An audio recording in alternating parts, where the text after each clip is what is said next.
I am so excited to talk about the subject of tonight, which is just the art of building your credit profile. And building your credit profile the proper way should should completely transform your borrowing power or your borrow ability. And it should also show in your real life. Like, cause the reason why I said it is because a lot of times I feel like we get and take this credit advice and it doesn't really move the ball down the road when it comes to real life applications, getting homes, getting cars, refinancing our current borrowing standards. Like all of those things are all of those situations are things that you should theoretically be able to do. Not even theoretically, you should be able to do once you repair your credit.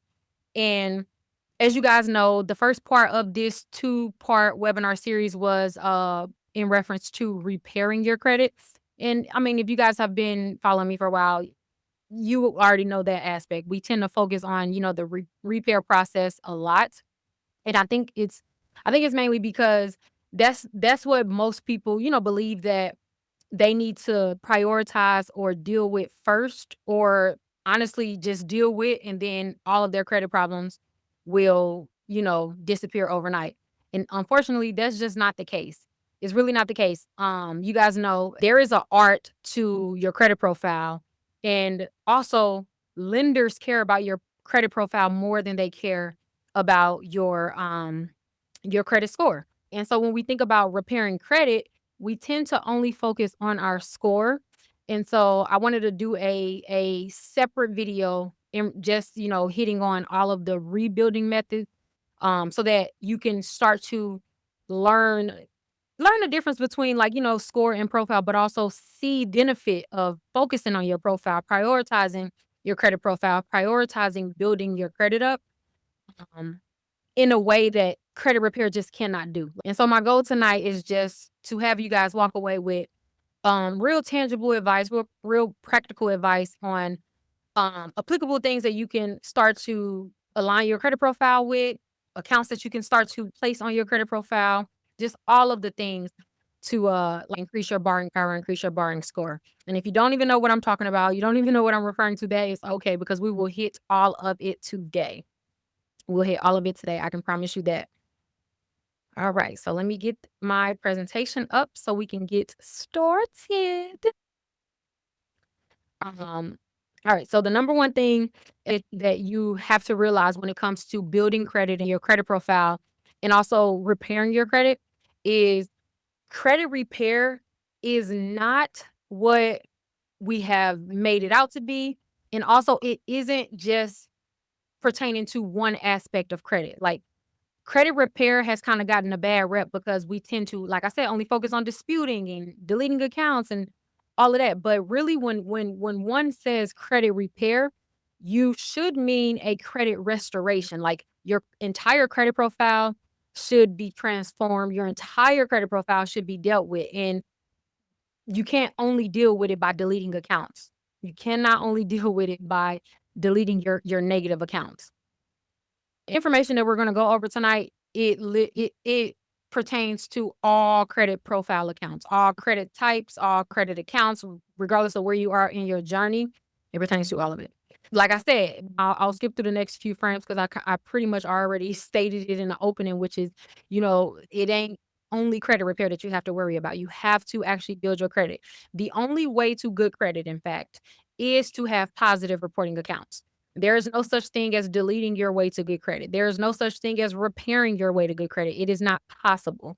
Credit repair, disputing your credit at best can only remove your past negative accounts, maybe correct past negative events that took place on your credit profile, but it cannot add to your positive reporting trade lines or accounts. And so when we think about lenders and when we think about the things that they ideally like to see on our credit profile, I don't know about you guys, but for me, when I'm thinking about building my credit, when I'm thinking about good credit, the only thing that I'm concerned about is number one, I want to set up my credit profile in a way that lenders will approve it. What will get me the approvals that I want at the rate and APRs that I want at favorable odds, right? Because it's just like with bad credit, you can borrow money, you can get a car, you can get a home, but at what cost? You'll be paying a lot more for everything essentially in life until you really face your credit profile and really build it up in a way that lenders approve of it, lenders prefer it.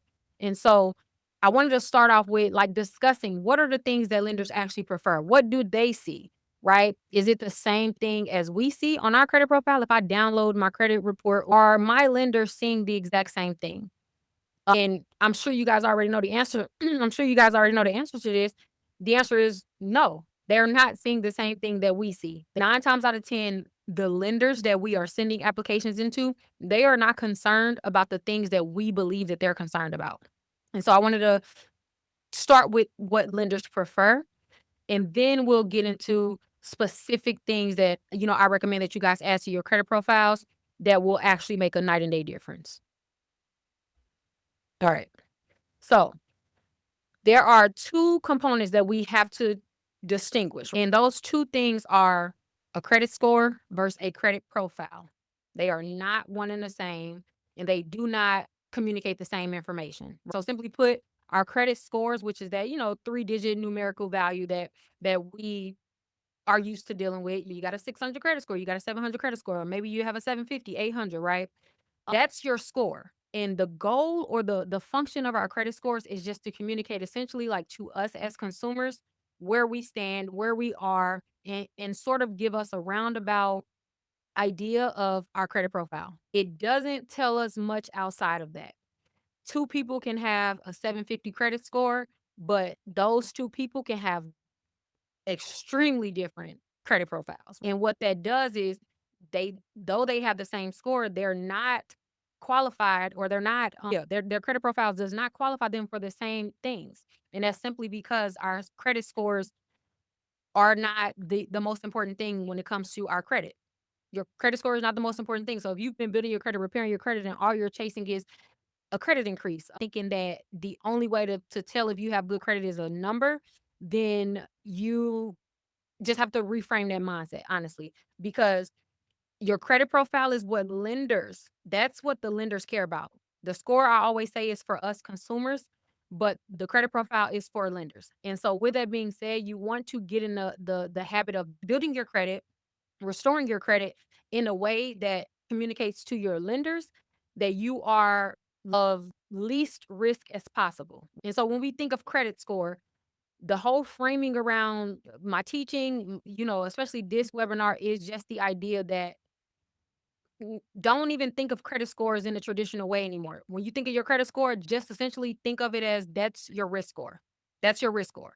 You want to communicate through your credit profile a risk score as low as possible. You want your credit profile to communicate to lenders that you are of as least risk possible. Therefore, you will qualify for better limits, lower APRs.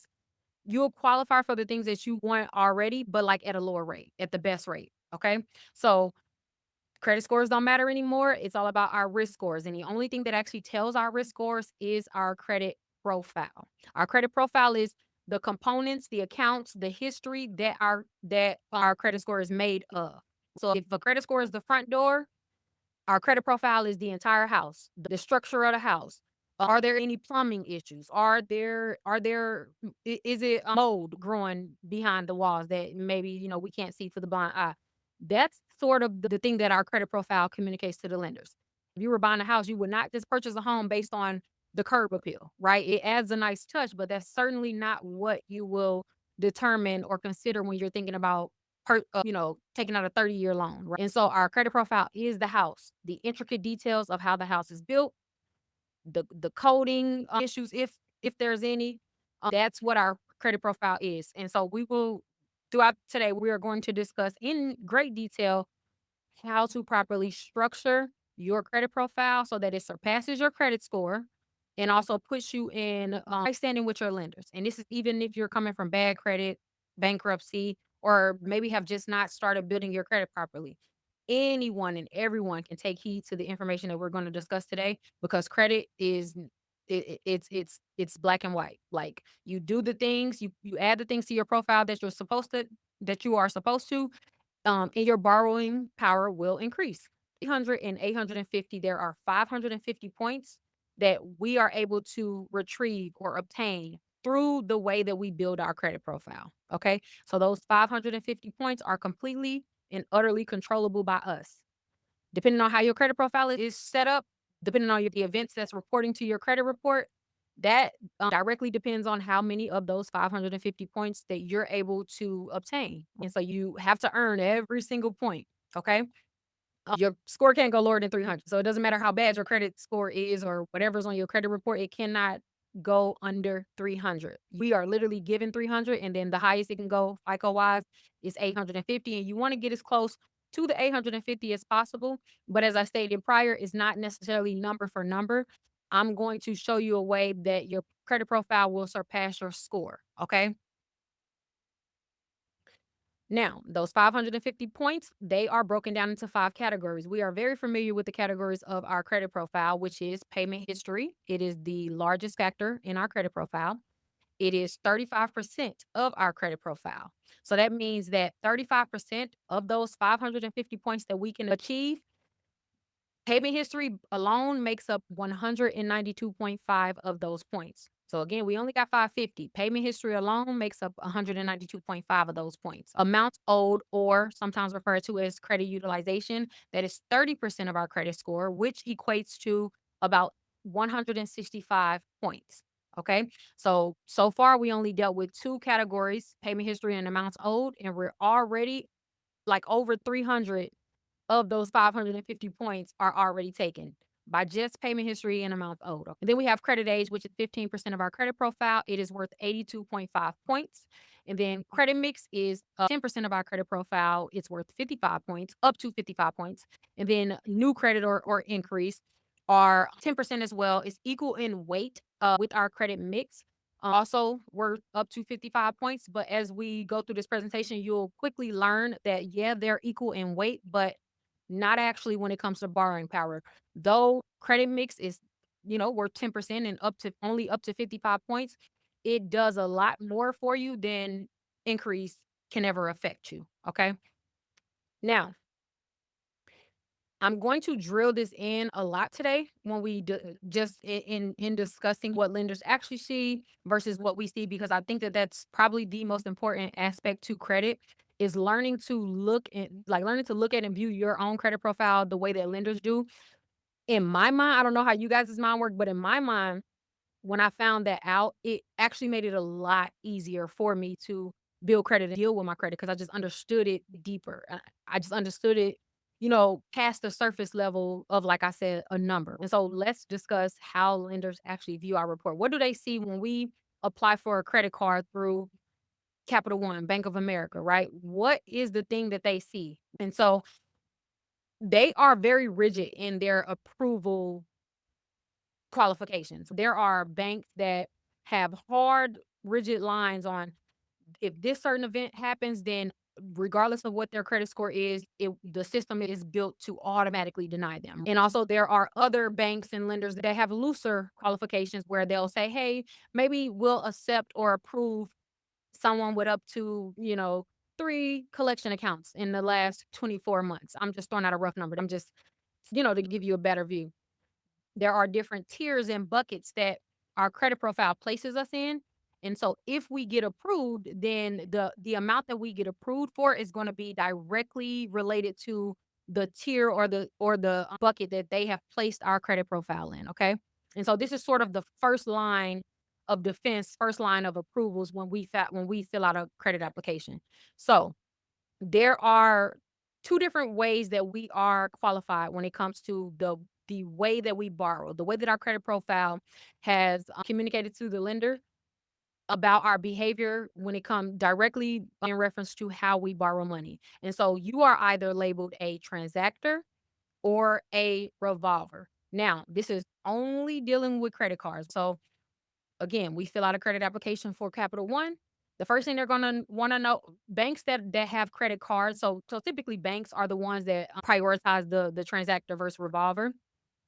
And so the first thing they're gonna wanna know is, what does your credit profile say about the way that you use your credit cards, right? Are you a transactor or are you a revolver? And what this tells them is whether you pay your statement balances in full or do you typically carry debt? Do you typically carryover balances routinely? Like, is that your norm? Not, sporadic. Maybe you had to carry a balance, during this short bout of time. No, this directly is based on like average for from the last 2 years of your transacting. Okay. And so I'll let you know right off the back, transactors are always seen as less risky. So people that routinely pay their statement balances in full, you sort of go up a notch. Not even sort of, right? You literally go up a notch. So even if you had if there's two people with a 650 credit score and one is labeled a transactor, and then the other is labeled a revolver, the one that's labeled a transactor automatically gets to move up a step. The one that's labeled a revolver, you still get approved, usually, if nothing else crazy is on your credit profile. However, you are not qualified to receive the same offers as this person who is labeled a transactor. Okay. And so, with that being said, and we'll go over it more. But with that being said, you want to get in the habit of being a transactor, and I'll tell you guys like how to do that because it's not as hard as I guess it may seem, or perhaps it may seem. It really is all to do with the most recent 90 days before an application. That's the most important time. Okay, and it's simply so that you can be labeled a transactor. You can get the transactor tag. And when I say tag, it's literally tags how our credit profiles are assigned as they receive our application. So you want to be a transactor. That's the best rating for credit cards, okay? And then they're going to look at your average account age. How long have you been dealing with credit? Does your credit profile show that you are an experienced borrower? Have you had a credit card for more than 2 years? Or are you new to building credit?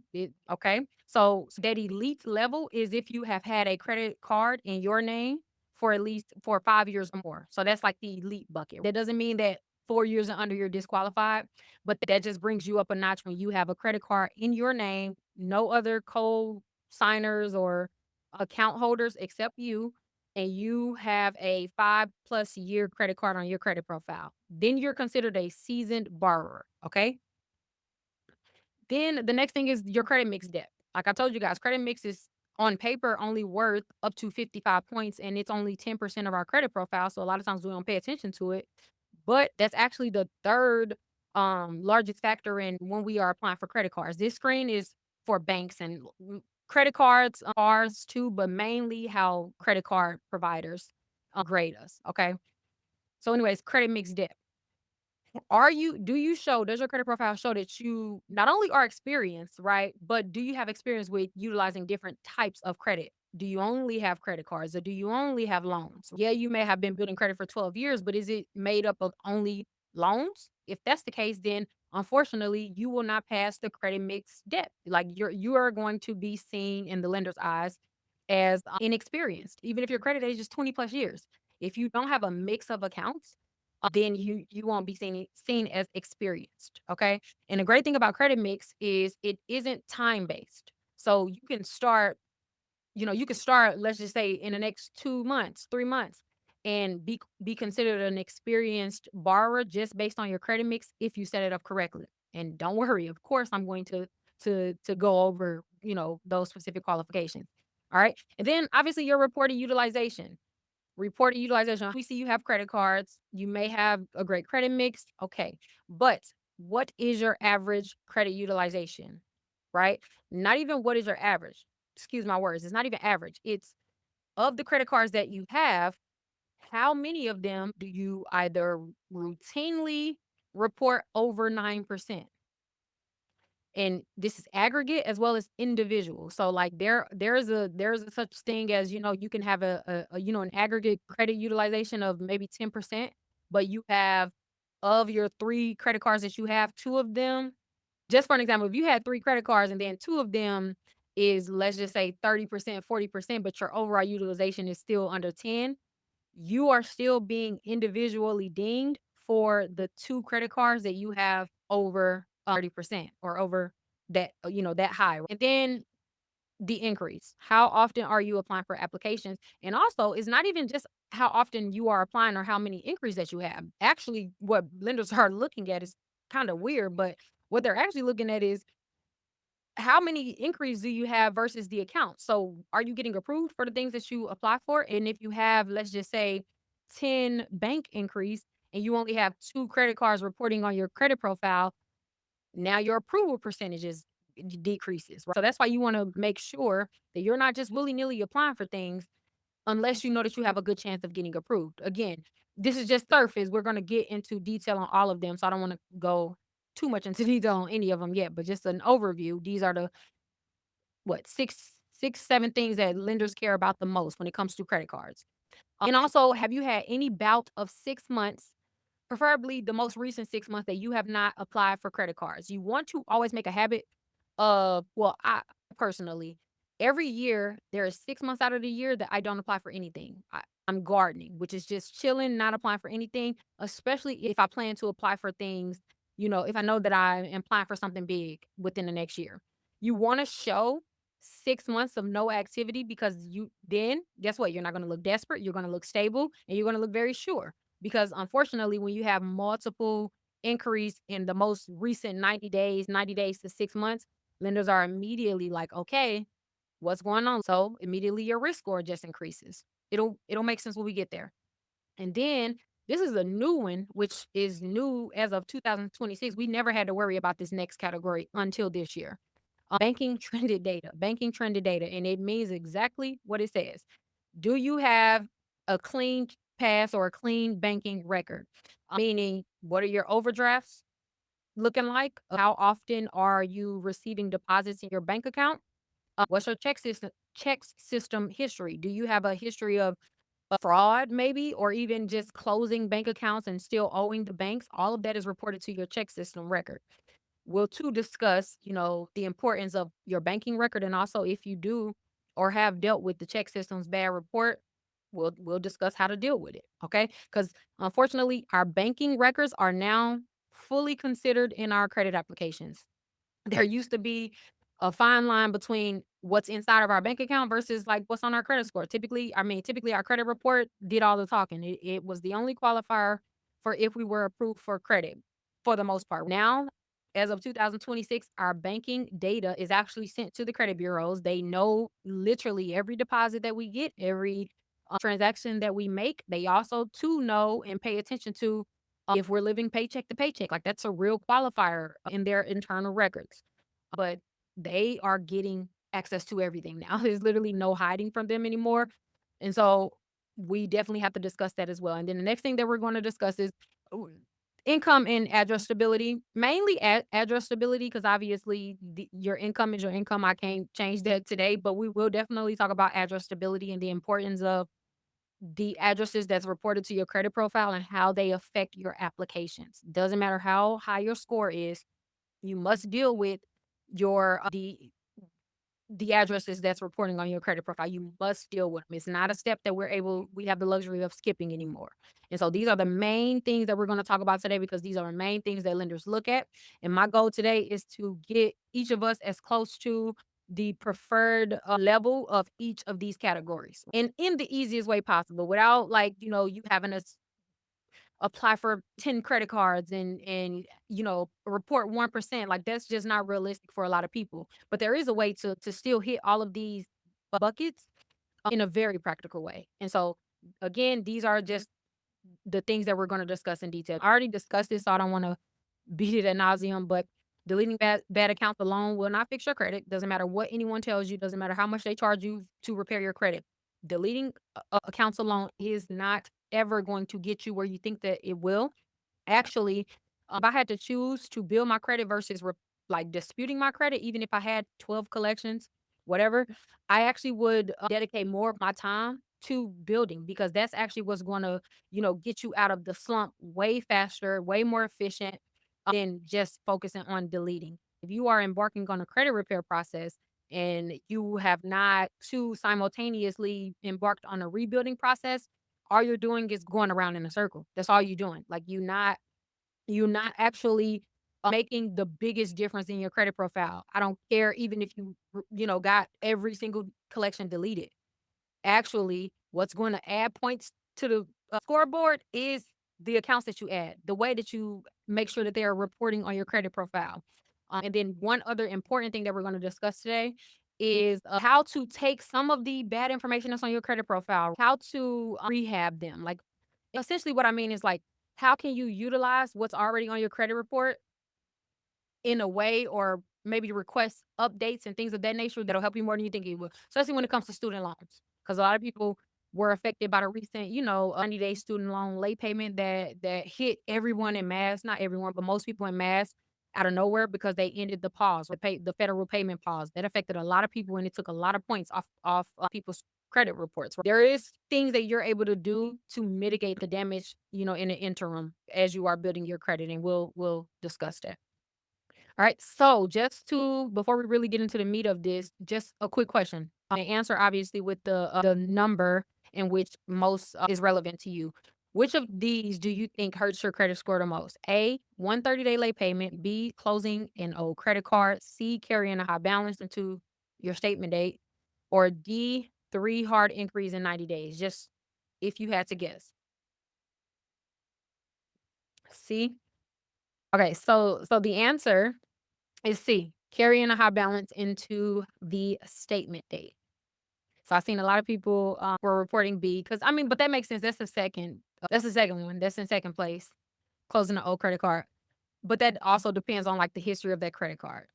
All right. So we started off this presentation with mentioning those 5 pillars that makes up our credit score and also makes up our credit profile. And as I stated, payment history is 35%, amounts owed is 30%, credit age is 15%, credit mix is 10%, and then new inquiries or new credit is 10% as well. But what does those numbers actually mean? We know the percentages. We also know how many points each of them are worth. But what actually goes into each of those? Like, I don't know about y'all, but I remember being very confused about this. And it wasn't until I realized, like, oh, so it's not just the utilization that I'm reporting, or my favorite, the best way to improve your credit is to just pay your bills. People just always say that. Right? Well, it's a lot more to each of these pillars that we must, like I said, just address and discuss in order so that we can get as many of those points as possible, but make the best of our credit profile. So let's get into like, all right. So pillar one, payment history. Yes, it's the largest factor of our credit score. So when people, tell us just pay your bills to get good credit, I mean, they were not all the way wrong, but they also were not all the way right. Like that didn't tell the complete picture, and I mean, it's not as simple as just paying your bills. That'll get you to pristine credit. That'll get you into the top 10% of credit profiles in the United States. Like that, it's deeper than that, right? Like that's the first part, but then there is other things that we must discuss. So let's decode payment history completely. All right. So what does payment history track? Is it just your on-time payments? Like what all affects our payment history? What all affects those points? Those 192.5 points, that is the largest factor. And we want to get as many of these points as possible. So let me tell you exactly what all goes into the payment history bucket. So all of your on-time payments that's reported on your credit profile within the last 7 to 10 years, depending on if you have a public record, all of that affects your payment history. And the most important part that I really want to stress is, and something that a lot of people don't realize, is every single payment on your payment history, on your credit report, affects your payment history. Doesn't matter if it's 7 years old, nor does it matter if it's new. There is a weight to how much it affects you. And obviously, the older it gets, the less impact it has on your score. On your credit report, it affects your score. Period. Like it doesn't matter if you have paid the collection or whatever. If it is on your credit report, it affects your payment history in some way, form, or fashion. And how that happens is every single account that's reported, every single account that's open on your credit report, every single trade line that's reporting on your credit report has to report some data to the credit bureaus every month. Our official credit reports refresh about every 38 days, around 38 to 42 days, depending on the bureau. But on average, they refresh every 38 days. Every 38 days, the credit bureaus send out a form essentially to all of the providers that's on your credit report to ask for an update on what that account is doing. If there is something that changed between the way that they reported it last month, is the balance different? What happened over the course of these 38 days that we have not yet logged in our system? So, with that being said, every single account on your credit report has to report something to the credit bureaus every single month. Now, we do have times where some creditors don't report routinely, and maybe you go a few months with that NA data or whatever. The point being is they have to report something. And so every time that your credit report updates, there is something that's affecting your borrowing power that you may not see translated to your credit score, but it's something that's affecting your borrowing power, as I stated, because it's reporting something. Okay.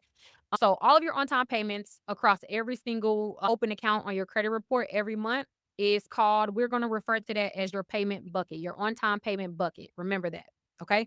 So we have an on-time payment bucket, and that literally is just every single on-time payment that's been reported on our credit report in the last 7 years. Okay. So how many on-time payments that you have collected in your bucket directly determines how many of those 192 points that you're receiving. Okay. And then the next thing is there's the late payment severity. So there is such thing as a 30-day late, a 60-day late, a 90-day late, a 120-day late, a 180-day late. And then typically after that, it advances to a charge off. So the severity of that late payment directly affects how many of those points that's taken. So a 60-day late obviously is going to take more of those 192.5 points than just a standard 30-day late. The severity matters, and also the account type. So whatever account type that you are getting or receiving that late payment on actually affects how many of those points that you're taking.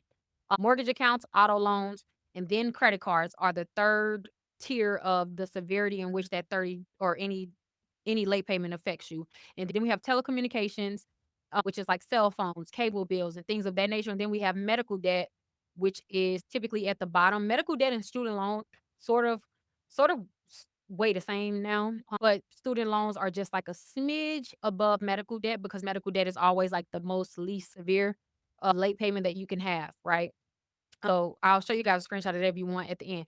But then, of course, any public records on your credit profile, it's affecting your payment history. So if you have public records, bankruptcies, foreclosures, liens, and all of that on your credit report, it does affect your payment history. A lot of people don't know this or realize that the like your collections actually does affect your payment history. So you will never be able to get all 192.5 points with collections on your credit report.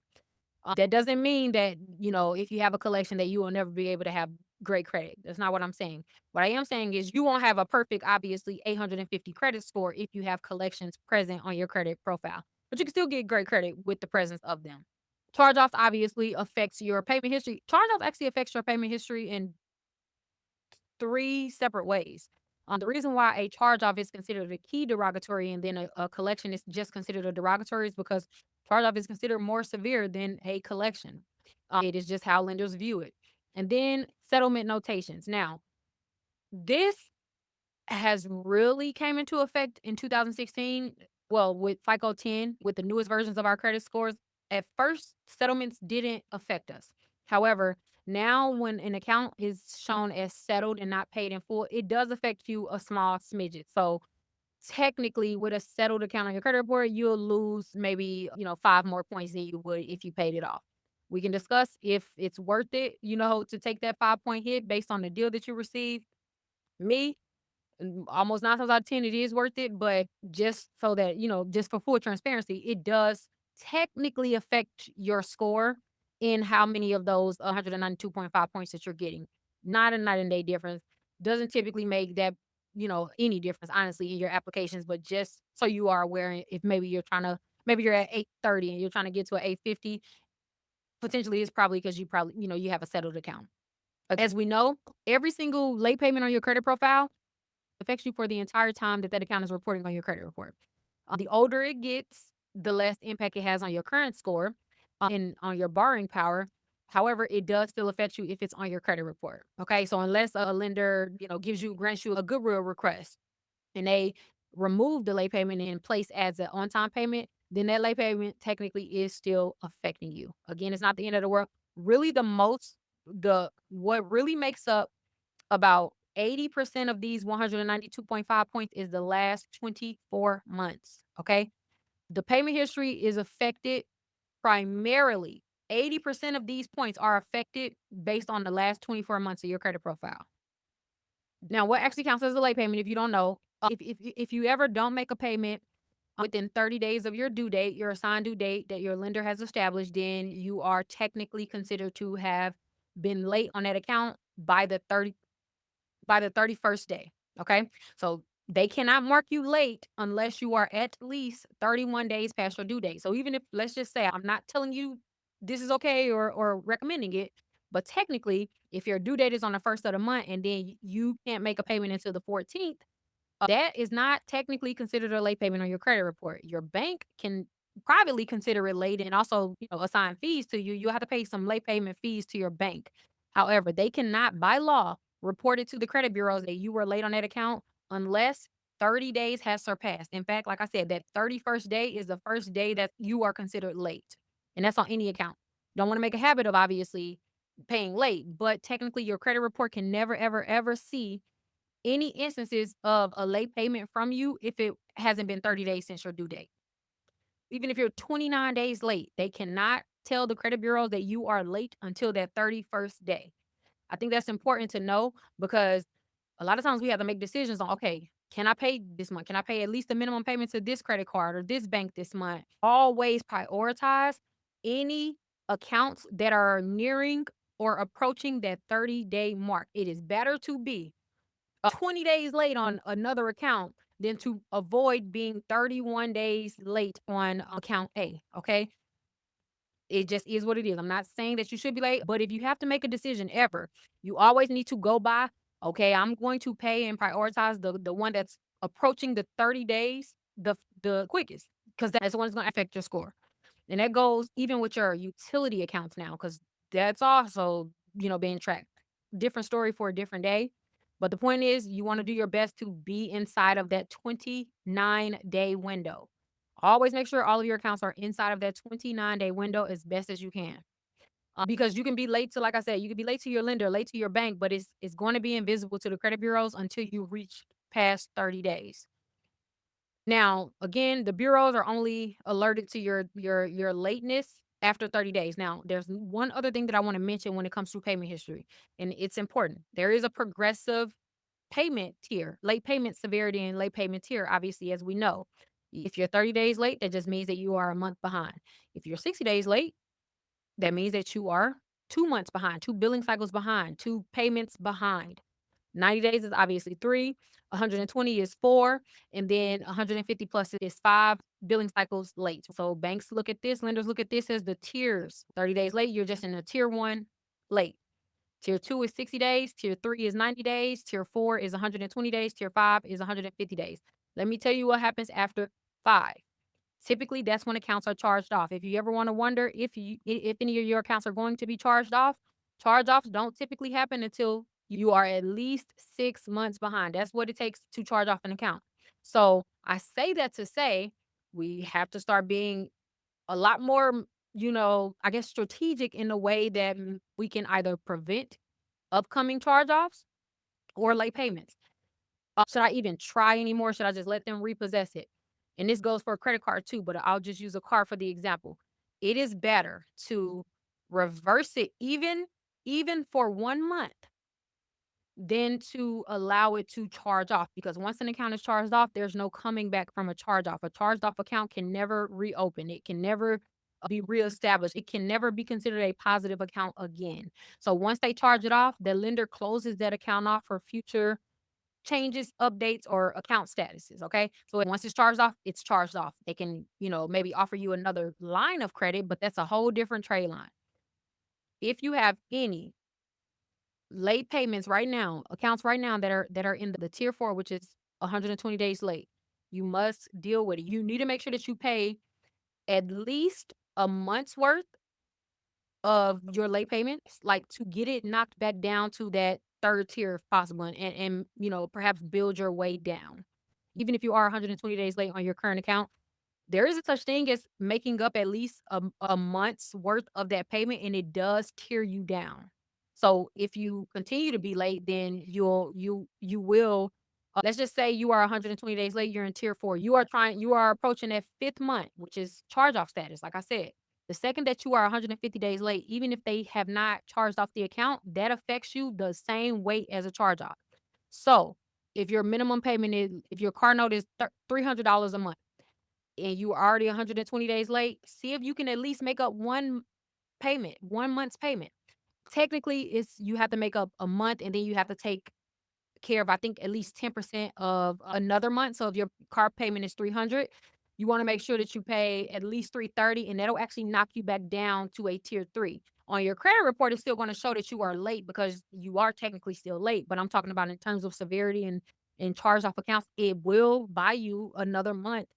It will tear you down so that you have now 2 more months until they potentially charge it off. But the point is, you can prevent, even though your credit report will still show that you are 4 months behind, technically speaking, you can actually make up at least 1 month's payment plus 10% of or that's pretty much like the most important things when it comes to late payments or just your payment history in general. One other thing that I'd like to mention when it comes to payment history, I think that's on the next slide. Okay, no, it ain't. One other thing that you need to remember when it comes to your payment history, there's a thing called the 11 to 1 payment ratio. I was right here, the 11 to 1 rule. What that means is for every single late payment that you have reporting on your credit profile, just as long as you have 11 on-time payments within the same category, it actually neutralizes. And so what I mean by that is if you were late on your car, if you on that same account have at least 11 on-time payments, then it'll for every one late payment showing on your credit profile, you need 11 on-time payments to make up for the damage that that one late payment did, okay?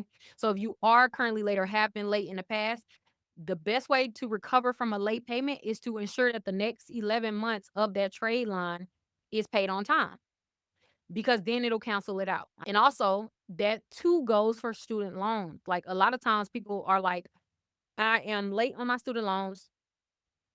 And I'm like, no, no, no, especially with student loans. It actually is retroactive with student loans. That's the only account that's actually retroactive, meaning you don't got to get 11. You should get 11 more on time payments to, counter that the severity. However, even your past 11 on time payments on your student loan account helps you. It helps you because a lot of times we have student loans for like what 20 years. Yeah, you get it at 18, maybe you're 30 plus 40, and you had those student loan accounts on your credit report for all these years. So all those years, those were one-time payments being added to your bucket every single month. And then maybe, you were affected by the federal payment pause and you received a 90-day late. Because of course, student loans don't report you late until your 90 days. So you received that 90-day late out of the blue. Don't think that that entire account's history is trash. It's not. Chances are your student loans, you still have way more on-time payments than you have late payments. So you want to still have that account reporting on your credit report because if you remove it, then you remove all of those on-time payments as well. You get 3 months outside of a student loan late payment, typically lenders don't care about it anymore. So unlike other accounts that will affect you for the next 11 months, though that late payments, student loans specifically, really only about 90 days because of the usual long history that is, that comes with student loans. All right. So then the next pillar, which is amounts owed or credit utilization, again, is 30% of our score worth up to 165 points. This is known as credit utilization, which is the largest factor, the second largest factor, I'm sorry, in our credit score. Now, the thing with credit utilization or amounts owed is it only pertains to about 90 to 95% of credit of amounts owed section. We always call it credit utilization, but it's actually amounts owed. And that distinction is important because loans affect this bucket, this tier as well. Okay. So 90% of it is pertaining to credit cards. So if you do not have a open and active credit card on your credit profile, you're giving up 90% of these points just off the bat, just off the flip. Like it doesn't matter if you had credit cards in the past. It doesn't matter. Whatever, if you don't have an open credit card right now as we speak, then you are missing out on 90%. In fact, about what is it, like 145 points of these 165 points you're giving up freely simply by not having a open reported credit card. Okay.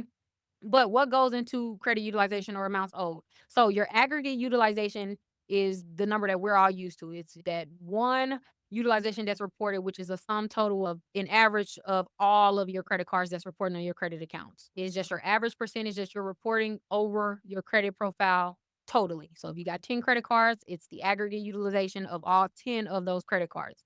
So that's like the largest factor.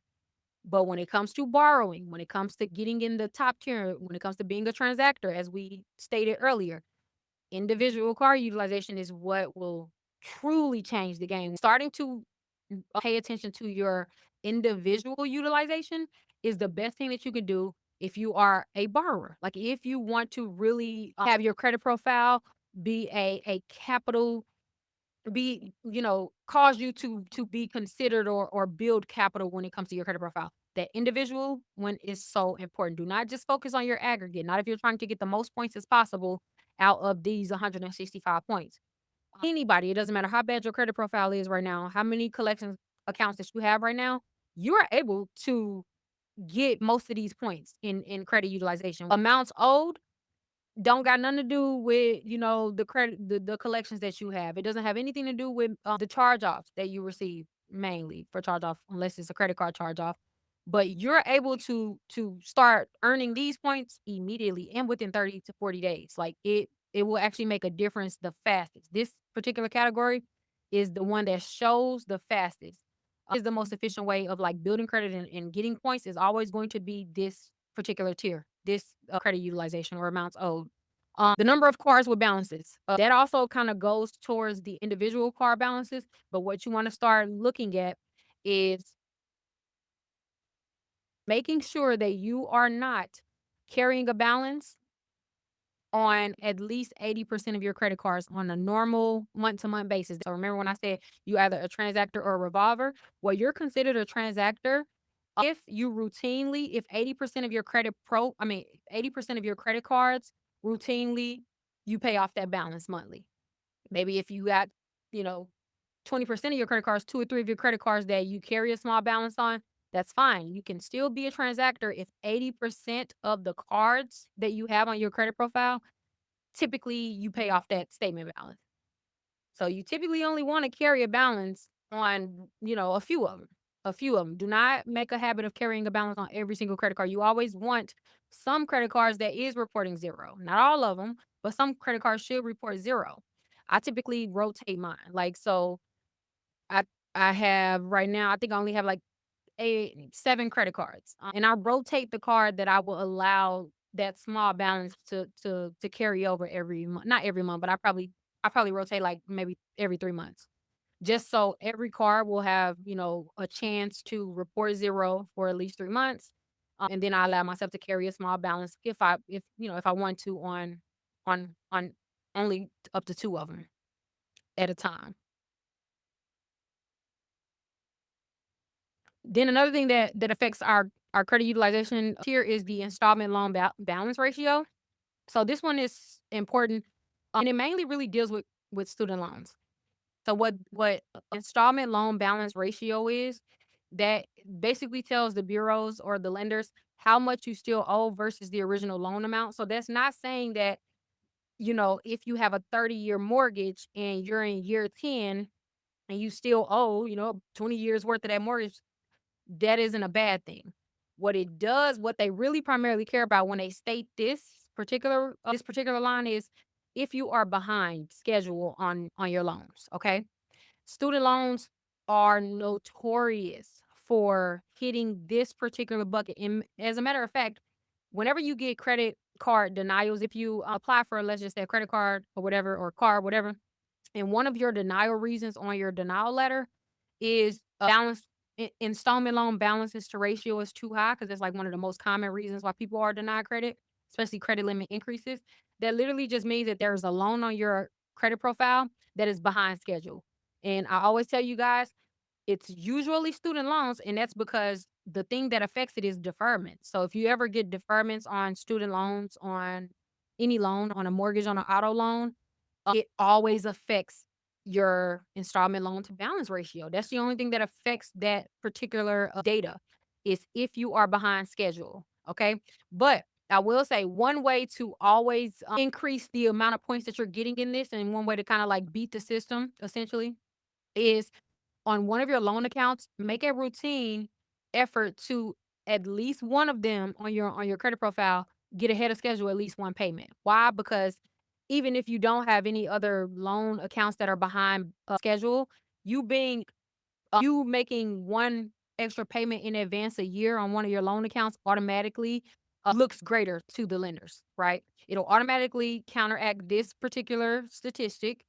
And then also make sure that your student loans are reporting as educational loans. If they're not reporting as educational loans and they're only reporting as regular loans, that's going to annihilate this particular thing. It's going to always be the reason why you are getting denied credit cards, why you can't get approved for like higher limit credit cards.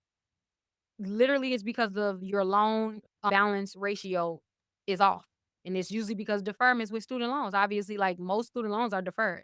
It was just automatically deferred for, like, 2 years for the payment pause. Well, unfortunately, when your student loans are not specifically reporting as educational loans, it completely messes up this particular statistic and messes up all of your applications.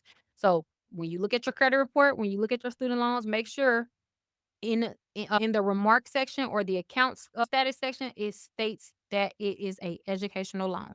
Do not allow it to just say installment loan. If it does, you absolutely need to request that the credit bureaus update that to educational loan. It's so important because the deferments on student loans are the only acceptable deferments to lenders, by the way. Lenders hate deferments. If they see you deferring payments, if you get a payment deferred, never apply for anything for the next 90 days. You should never apply for anything within 90 days of a deferment outside of a student loan. Those are literally the only deferments that lenders look over. But if you are deferring your mortgage payment, your auto loan, your credit card, whatever, you're always red flagging your credit profile. Always red flagging your credit profile because now you're behind schedule. If you reach 3 months behind, not 3 months behind, three deferments, then extremely risky to lenders. So make sure if you defer a payment, wait at least 90 days for an application. And then the dollar amount of debt. So debt is such a minor effect on this particular section, which is just like, your amount of debt, your debt to income ratio. It literally is, I think, like, says is under 10%, I know. But technically it's on there, so I wanted to include it. Your payment history is built over years. However, your utilization is the only portion of your credit profile that you can see a difference within 30 days. Like, it's that efficient and effective to deal with your credit utilization, especially if you have, you want to if you have a plan to apply for anything in the near future. Your credit utilization or the amounts owed section is what you want to deal with first. So go through your accounts, your credit profile, and see if you are hitting all these buckets, and the buckets that you're not hitting, you want to deal with them as best as possible.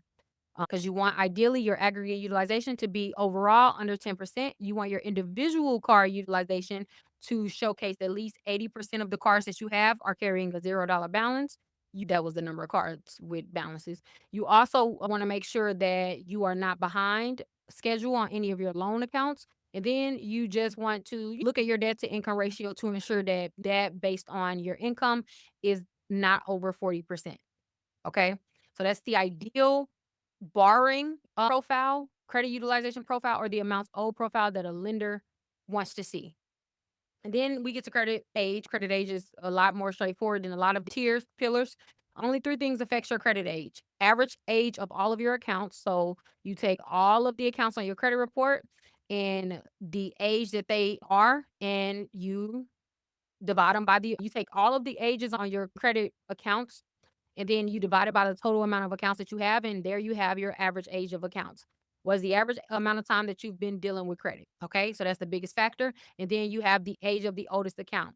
That's super important because your first account that you were ever approved for, you know, if it's still open, that's going to actually make up a large portion of this credit age account. So it's not just your average like we are used to. It's also the age of your oldest active account. Ideally, you want to make sure that your first account is a credit card for this very reason, because credit cards can theoretically stay open forever. You don't have a term ending date, a loan ending date to a credit card as you do a loan. If a loan was your first account, then at some point that account is going to come to a close. Therefore, that's going to affect the age of your oldest active account. So that's why I always tell you guys, if you can help it, if your children are approaching, young adult age, advise them always to apply for a credit card before they apply for a loan. It's so important. If you can ideally help it and step in before, make sure a credit card is your first account, because for the rest of their adult life, or for as long as they keep that account open, that account is going to benefit their credit profile, benefit their credit age specifically, and probably be the reason why they're getting majority of these 82.5 points. It becomes the anchor of their credit profile. if it's a credit card.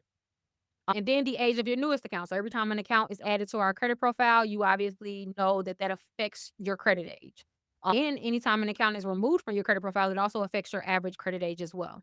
But the most important one is like that, not the most important one, but the important antidote to that is the age of your newest account. Don't just be adding accounts every month or so, or your average age of accounts is never actually increasing. You want that to progressively increase. And so just a golden rule that I have with myself about it is every account that I apply for, I hard stop. Like I do not allow myself to apply for more than 2 accounts within a 3-month span because you always want time between the accounts that you're adding to your account. The best case scenario is always going 12 months without any applications. But if you're still actively building and you're still actively, establishing like your set profile or whatever, then I wouldn't worry about it. I would just make sure that you get your accounts and then you allow that time for its season. Allow that time for your average account age to increase. One more important thing that I want to say, authorized user accounts. If you are on someone else's credit card and they're adding age to your account, lenders do not consider that in these 3 metrics anymore.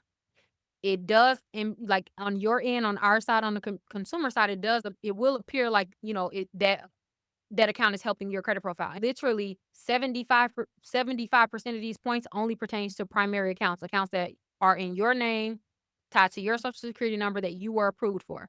So you don't have to get an authorized user account. You don't need to piggyback on someone else's account in order to have good credit. If you have that the chance to, fine, that's fine. However, don't understand that that is not what lenders are primarily basing your applications off. So also, like with our kids, I don't know how old you guys' kids are. My child is 13, so he's about to approach the age of young adult. So I just have these thoughts a lot lately. One of those things is yes, I will allow my kids to get on my credit cards to piggyback just to get them established. But on their 18th birthday or whenever they're able to, I'm going to make sure that they are establishing their own credit because I understand that my credit can only take them so far. My 800 that I got is not gonna do it's gonna look good to him, to his credit score, but it's not gonna do much for his borrowing power. If he actually wants great credit on his own, then he'll have to, establish his own credit because your credit profile and your borrowing power is mainly based on your accounts, primary accounts.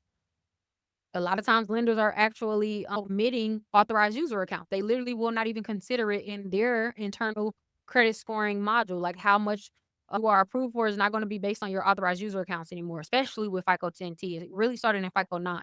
But 10T, essentially all lenders are omitting accounts, especially if the address on that account is not an address that you live in. Like it doesn't match your personal address and even last. Some companies like Chase also consider last name. So essentially, if you're not married to the person, they basically said this without saying it. You're not married to the person, then they are not even going to consider that account in your approval process. Also, as you can see at the bottom, closed accounts are not bad accounts. I get the question a lot of, what do I do about closed accounts? Should I dispute my closed accounts? Should I try to get these closed accounts removed? And just off the bat, closed accounts doesn't mean bad. It literally just means that that account is closing. If the account closed in a positive status, if it were a loan and you just paid the loan off, then that's still your credit history, and you should still keep it on your credit report. Do not dispute closed accounts just because they're closed accounts. Now, if a closed account ended in a derogatory status like charged off, foreclosed, etc., then yeah, you can deal with those. But just because an account is closed doesn't mean it's bad. It's still your account history. So do not seek to delete your closed accounts. It doesn't benefit your profile at all. And then the fourth pillar is credit mix, which is 10% of your score, worth up to 55 points. As I stated, yes, it's only 10%. Your credit mix matters. Credit mix is just different types of credit. Whether you have experience with dealing with revolving accounts, which are credit cards, which lines of credit, HELOC. The point is like you need to show that you have revolving accounts and then you need to show that you have experience with installment accounts, which are loans, auto loans, mortgages, student loans, personal loans. And then when I show you guys the profile basics that I recommend, there are different types of revolving accounts that I would recommend. There are different types of installment accounts that I would recommend if you want the most efficient and effective way to increase your borrowing power and score. as fast as possible. There is a little more to this, but just on the surface, it just literally lenders only want to see that you have experience with multiple types of accounts. And then tier 5, pillar 5 is increase or new credit. So this was historically just only referring to like the hard increase that you get that will really affect this section. But now with our new credit scores with FICO 10T, more than ever, new credit is really what they're looking for. So an inquiry can only report on your credit profile for up to 24 months. However, it can only affect your score up to 12 months. Okay. So yes, it will still be on your credit profile, like in the record, even if it's older than 12 months, but it doesn't have any impact on your score after 12 months at all. And then any recently opened accounts, any account that's under a year old is affecting your new credit pillar. Okay. So when an account graduates past 12 months, then it stops affecting this particular section. And then the time since your most recent inquiry. So that gap between the most recent inquiry and today or the day of your application is super important. Remember I just said ideally you don't want to have any recent credit app or yeah, any recent hard inquiries within the last 3 months before an application. It's because the gap that they measure, the longer the gap, the better. They actually measure the gap. It's not necessarily how many times you apply for credit, etc. They want to. All right. So the good thing is it is being recorded. Increase, hard increase within the last 12 months really has the most impact on this particular pillar. Recently opened accounts that are under a year old affects this particular pillar. Also, the time since your most recent inquiry makes a big difference in your borrowing power and also how many of these 55 points that you're receiving. If you were in an area where Hurricane Katrina happened and you maybe got a late payment on the account that you were paying at that time, it should say within the account remarks, consumer affected by a natural disaster. I don't know if you guys have ever seen that rating, but particularly for that rating, it affects this if you have like multiple, but not in a big way. Again, soft pulls and hard pulls, soft increase and hard increase are two different things. So soft increase are companies that had a proportioned access to your credit profile. So they're not getting a full view of your credit profile. They don't see all of the account details. However, they was able to see your profile or they did look at your profile to maybe determine if you would qualify, if they could pre-qualify for you a loan or really what's most important about soft inquiries and why we shouldn't ignore them is your collectors are likely in there. And so what I mean by this is once you get a copy of your official credit reports from annualcreditreport.com, you always want to scroll down until you get to the soft inquiries. Don't just stop at the hard inquiries. Just because the hard inquiries are the only thing that affects the score, the soft inquiries tell something that our hard inquiries don't, which is who's looking at your credit report.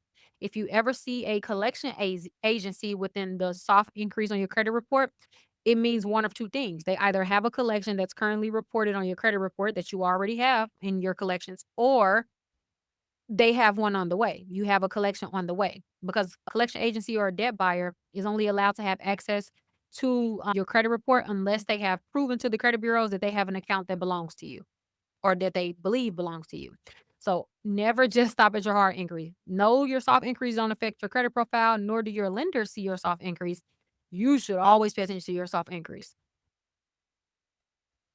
Again, if you apply for like utilities or companies that say like we're not going to ding your credit report, anybody that looks at your credit report will be in your soft inquiries, even yourself. So anytime, like literally, you will see if you open Credit Karma or open any other credit monitoring app, it's going to literally show you, hey, you checked your credit X amount of times, right? They don't affect your score. It's just for your record because by law, they got to tell you who accessed your credit report. Insurance quotes, that's also a big proponent of like your soft inquiries. Insurance quotes or any pre-qualification. So always pay attention to your soft inquiries, though they don't affect your score because they typically are background checks, employment screenings, potential collectors, and also pre-qual offers or whatever. And then a hard inquiry is obviously, applications. People that have pulled your report have been granted full access to your report because they had permissible purpose from you. In other words, you apply for something and they are wanting to determine your eligibility, so they pulled your credit report. And so that's what affects your hard inquiries. Again, it only affects your score for 12 months. After that, it does not affect your score any longer. Also, if it's inquiries are deduplicated. I'm sorry, installment inquiries are deduplicated. So if you went to a car lot, they ran your credit 20 times, don't panic. I know it seems like a lot. I know it probably makes you believe that like you just all of these 55 points was just squandered, but that's not the case. Any like inquiries that happens within a 14-day time span, any loan inquiries that happen between a 14-day time span are automatically deduplicated. All of them will be on your report because they have to report it. However, only it will only affect your score at the weight of 1. So if you're shopping around, rate shopping, you wanna do it all within 14 days. Anytime you buy a car and you wanted to see, which lender is going to approve you for the best result, always do it within 14 days. As long as you do it within 14 days, then it's only going to affect you at the weight of 1. That 15th day, even if you're still shopping for the same car, now you got another technically, you got another ding to your report. Now, one last thing I wanna say about this is credit card inquiries specifically are the ones that take the most points. So, loan increase versus credit card increase are weighted different, are measured differently. So credit card increase take the most points. Every single credit card application dings your increase, dings your points. You typically lose between 1 and up to 10 points depending on, how many applications you have had. But when it comes to loans, they typically only ding it about 1 to 3 points. Credit cards are going to, depending on how many you have, either 5 to 10 points. So just keep that in mind. And like I said, if you're rate shopping, which is a smart thing to do, lenders don't fault you for shopping. In fact, if I'm purchasing something that I am financing, which means a loan, I'm always going to rate shop. Don't care. I will want to always make sure that I have the best deal. Even if the first deal is great, I don't care. I am always going to see what if, like, for example, if I apply to Chase for, typically it's like home loans or maybe a car, but potentially most likely it's home loans for me. I'm going to at least shop at 3, 4, maybe even 5 lenders just to see who is going to give me the best quote because it's worth it for me to take that short term little impact that it will have on my score than to be caught in a 15 to 30-year loan at a higher rate because I didn't rate shop. Lenders do not fault you for rate shopping. Just like I said, but just know that you have 14 days to do it. And then after that, now you're being individually dinged for your increase. Okay. But like I said, just start paying attention to that gap. The gap credit card increase within 90 days will always affect your applications. Always. It's all good. Where are my slides? Right here. All right. See, when I be creating PowerPoints, I'm like, okay, I always want to make it screenshotable. Like, so every important point you guys are able to just like screenshot so you can, I am a screenshotter. So you are protected and it is smart. It's not irresponsible. Lenders don't view you as irresponsible, but it only affects 3 different types of shopping, which is auto loans, mortgages, and then student loans. You have a 14-day window to apply. Okay. Credit card application, personal loan applications, like not car loans, mortgages, etc. But like if you go to like a personal loan dealer, then that also affects you as well. But credit cards are the one that takes the most points. All right, so now let's talk about banking foundation. This is so freaking important, and it actually infuriates me. This is probably like the one thing that I just will not ever agree to, understand. I'm never gonna be happy about this. I don't care even if I have a clean banking I don't care. I just think that there is a level of our privacy that should always be protected as our, like our health insurance, or not our health insurance, our health information is legally protected, HIPAA. But like that's the only part of our personal information that's actually legally protected. Everything else, our banking records and everything else that we do as citizens, there is no protection. Like literally lenders and potential lenders and creditors, they all have access to every single thing that we do. And just for me personally, banking, it just seems as personal as health information. Now maybe I'm ODing, but it just made me mad when they passed, Congress passed a law that allowed our lenders, even our potential lenders, to have a full look and view inside our bank accounts, like inside our bank accounts at the moment of our application. But you need to be aware of what just happened, what just changed in our credit profiles, and what will from February 2026, so this year on forward. I can't foresee they ever will obviously, go back to, yeah, no, we just don't want to have access. No. They have eyes inside of our bank account. And so they're there. But let's discuss outside of like, yeah, they're there. I want you to know specifically what a brief stated that they are looking at and what they have access to. So they're going to be in there. I mean, at least we need to discuss like the things that they're looking at so that we can, try to get ourselves together, I guess. Now, let me just kind of give you a brief overview.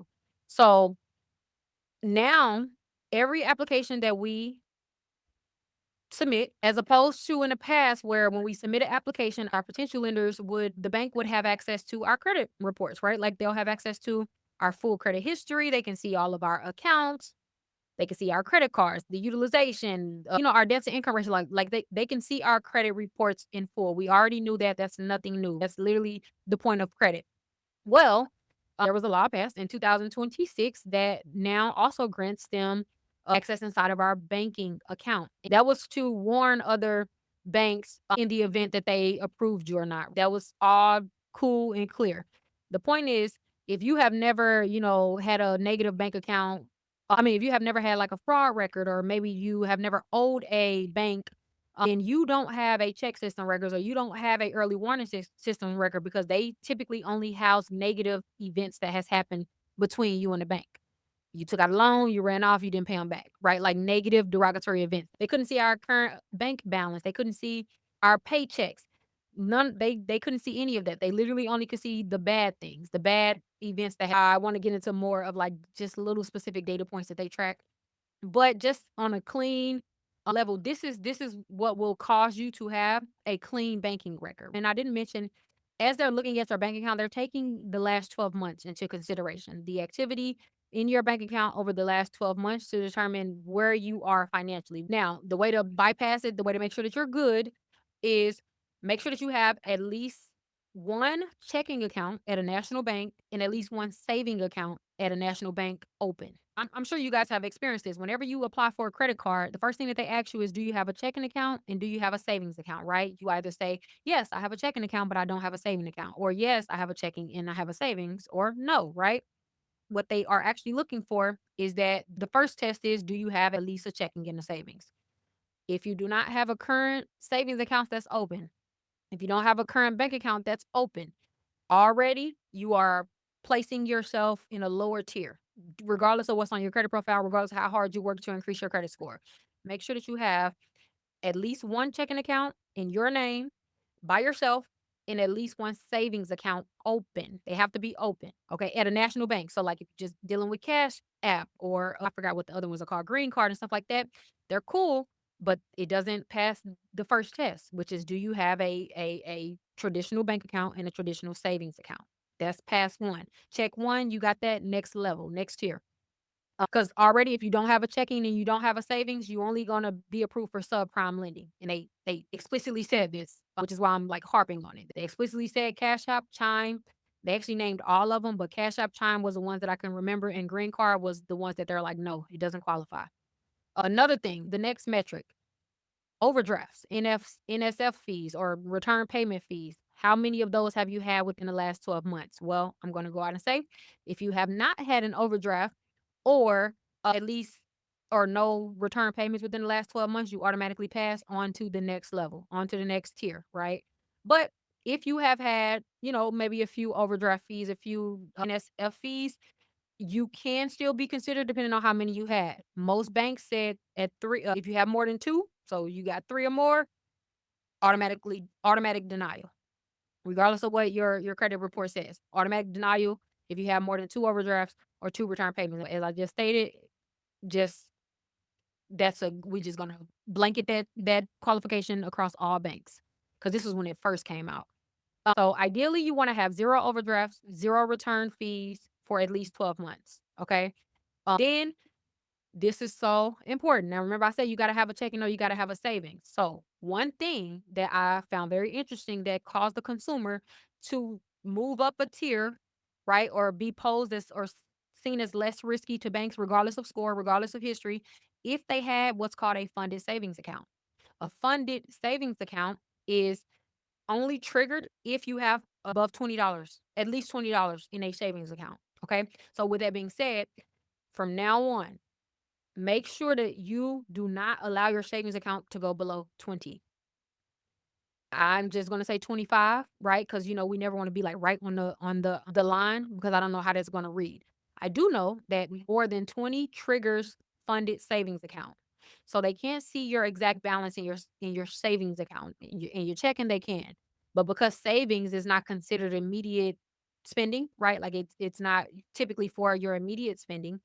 They were not granted access to see the balances in your savings account. But they are able to see if you have a funded account or a unfunded savings account. And so how you just skate past that tier is to make sure that you have at least $20 in there. I don't care what happened. I don't care if you have to eat ramen noodles for the next week. Do not allow your savings account to go below 20 anymore. Like, remember, they check for the last 12 months. Okay. That's just such an easy metric to be moved up a tier. Like, I think it moves you up 2 tiers, but I can't say that, from memory with, full confidence.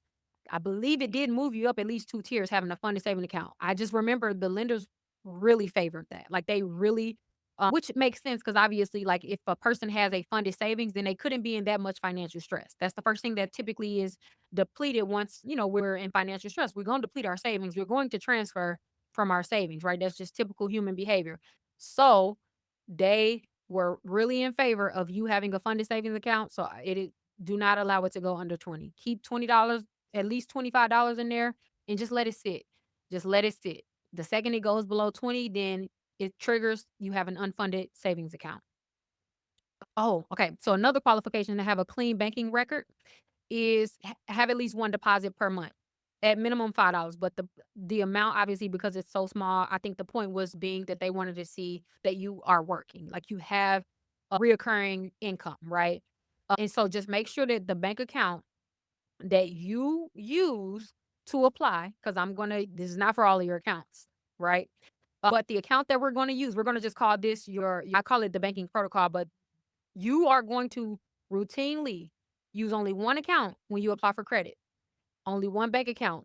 If you have a business, you can, do the same for like your business account, but make a routine of only utilizing one account and specifically set this bank account up so that it automatically is a lender approved. Okay. If you had late payments on your current bank accounts that you have right now, you need to open another one. Open another one ASAP and ensure it aligns with this, and then just use that one and you're good. Okay. Because it's not on all of your accounts. It's only on the accounts that you basically are telling them that like you are going to use to pay them. So I have just moved my money around to make sure that one, I only use one account for personal, lending and credit or whatever. And honestly, just make this account a stale account. Like, I wouldn't even use it. I don't even use it for my everyday spending only because like you just never know. Like you just want to, this is the account that just sits off to the side, sits, and I don't even touch. Like, just because it's literally just my approval account. Don't care what happened, it's just my approval account. I know the money in there gonna stay in there. As long as it's above the limits, I'm good. And then one way that I got around the one deposit per month, because it does count, from my main bank account, like my daily bank account that I use, I just literally scheduled a $10, I think it's like, I don't even know if I did like $10 or $20 a month to just deposit in there, just so it can show that I have a deposit, right? You want to show that you have at least one deposit that's at least $5. Oh, into both accounts. That's why I said 10. I do remember, so I do 5 in my checking account and then 5 in my savings account monthly. I do 5 in my checking account and 5 in my savings. That's what it was. So they were looking at patterns. They wanna make sure that, like I said, you have a reoccurring deposit, and ideally, you wanna make it look like a regular 9 to 5, like a job, right? So if this is not the account that you're getting your paycheck in, maybe you can assign 10% of your paycheck, 5% of your paycheck to go to this account specifically, or if you're self-employed like myself, I just make sure that I set up a scheduled deposit or transfer, within my banking app or whatever. And I'm sure every bank allows you to set up scheduled or reoccurring deposits. The point is you want to make sure that you have a deposit in a regular cadence every single month. Now, one last thing when it comes to your banking protocol that banks hate. We've been knew that they hate this. We've been discussing this. However, now it actually affects your banking record with them, whether you have a clean banking record or not.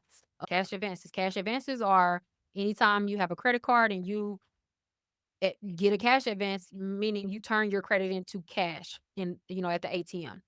So historically, that has never been considered bad. Like it's your credit limit. Like you can do what you want as long as you pay it back. At first, that is how it was. However, They have now determined that, people that take cash advances typically are the people who eventually their account eventually goes delinquent, or they are the ones eventually that receive, like, overdrafts or etc. They basically tied that activity to risky behavior. So therefore now they just made it a actual flag.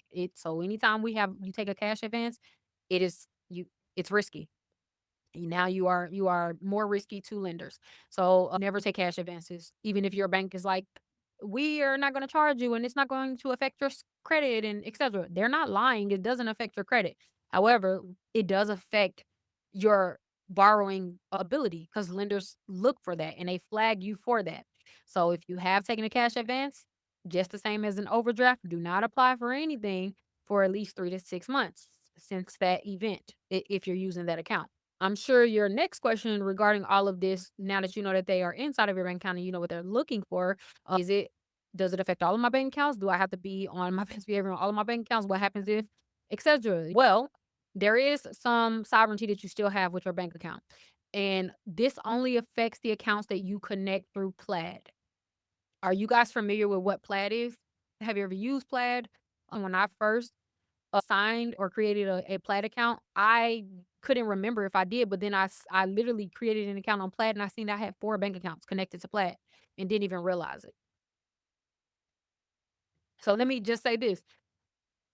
Off the bat, I'll just let you know, if you have connected your account to Plaid, if you have filed taxes with TurboTax and you get the deposit returns, right? So if you get the deposit return, they did that through Plaid.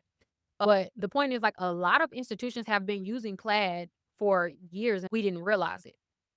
The best way to find out is to go to plaid.com, PLAID, and create you an account. I would suggest that everybody creates them a Plaid account, because you want to have at least one bank account connected to Plaid. Because if you apply for credit and then your lender doesn't see any bank accounts connected to Plaid, then you don't get the clean banking record pass. So essentially, like, even if you don't have anything wrong with your bank account, even if you would have essentially passed the protocol, you you are discounted for it for not having a account connected. So their ability to not see inside of your bank account also affects your credit application. So don't be one of those people like, I'm just not going to connect any of them and etc.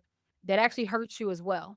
So what I would suggest is that you do have a bank account that you connect there, but it's a controlled bank account. It's a bank account that you set up specifically for that, so that you can control what they see, what they have access to, and you're not burdened by it, or your credit profile, or I'm sorry, your credit application is not affected by you not connecting it. So if you go to plaid.com, create an account. If you never created an account before, create it. You're going to verify your identity, and then they will show you every single bank account associated with you that they have. Like I said, I have 4 bank accounts and couldn't remember a single time that I used them. But sometimes we be moving too fast on the internet. Plaid is also have been also used for banking verification for a lot of apps as well. So it isn't just like TurboTax. A lot of apps use Plaid for identity verification. So like I said, you've been had accounts hooked up and you didn't even realize. So even if you think you don't, I would suggest that you create an account to be sure. And then any account that you have in there and you have had an overdraft, disconnect it from Plaid. So we can still disconnect it, because you have to get permission for Plaid to release that information. And so you also have the authority to disconnect the accounts that you do not want them to have access to. Okay. Oh, so this is the red flags. So just screenshot this. This is the exact things that they are looking for, in terms of the cautionary signals that they place on your credit profile, or that they tag your social security number with. Overdraft fees in the last 12 months, NSF for non-sufficient funds, return payments, accounts closed by banks for cause, meaning the banks closed it and not you. So if you close it, then it doesn't trigger that red flag. So the flags are not equal.